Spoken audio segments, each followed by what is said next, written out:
সুপ্রিয়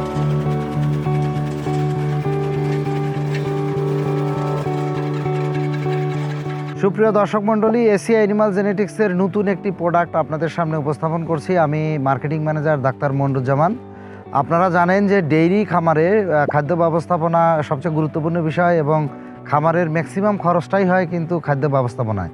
তো আমরা মাঠ থেকে যে খড়টা বা ঘাসটা যদি ডাইরেক্ট ডেইরি খামারে সরবরাহ করে থাকি, তাহলে আমরা দেখি যে 5 থেকে 7% ক্ষেত্র বিশেষে 10% খাবার নষ্ট করে গাভী এবং সার নষ্ট করে। তো এর পারফেক্ট সমাধান হতে পারে এসিআই স্ট্যান্ডার্ড চপার মেশিন।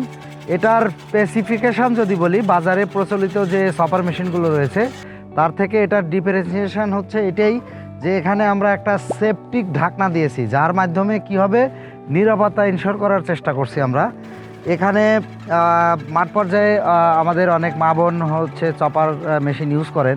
তো তখন শাড়ি বা দেখা যাচ্ছে যে একটি ভাইয়ের গামছা বা অন্য লুজ যে পোশাকগুলো থাকে পেঁচিয়ে গেলে দুর্ঘটনা ঘটতে পারে, সেটা রোধ করার জন্যই আমরা আসলে এই ইয়াটা দিয়েছি, ঢাকনাটা দিয়েছি।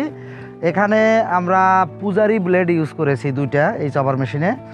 এবং এইটা 1 সপ্তাহ যদি একটা ফার্মের যদি ঘাস কাটা যায় তাহলে ধার একটু কমতে পারে, সেক্ষেত্রে গ্রাইন্ডিং মেশিন দিয়ে আবার এটাকে শার্পনেস করে নিতে হবে। আর এইখানে যে নাটটা দেওয়া হয়েছে, এই নাটটা যদি টাইট দেওয়া যায়, যদি এইদিকে চাপ দেয় তাহলে কি হবে, এখানে আমরা দেখতে পাচ্ছি যে এইটা একদম লেগে থাকবে, তখন কি হবে, ঘাসটা একদম ছোট করে কাটবে। আর যদি এখানে আমি ঢিলা করে দেই তাহলে ব্লেডটা এইদিকে থাকবে, তখন কি হবে, 1 ইঞ্চি করে কাটবে। খাদ্যের গুণগত মান ঠিক থাকবে এবং গবাদি পশু খাইলে প্রপার ডাইজেশন হবে। এখানে আমরা যে বেল্টটা ইউজ করেছি এটাও ইম্পোর্টেড বেল্ট, এটা কোরিয়ান বেল্ট। এখানে যে মোটরটা আমরা ইউজ করেছি এটা হচ্ছে 2 ঘোড়া মোটর। এই মেশিনটার উচ্চতা 3 ফুটের মতো। এর ওজন আছে হচ্ছে 72 থেকে 75 কেজি। 1 ঘন্টাতে এটা 400 থেকে 500 কেজি ঘাস আমরা চপিং করতে পারি। এবং এই মেশিনগুলো ব্যবহার করে আসলে একজন ডেইরি খামারি খুব কম খরচে, কম সময়ে এবং কম লেবার কস্ট ব্যবহার করে তার খামারের সর্বোচ্চ প্রোডাকশন নিশ্চিত করতে পারে।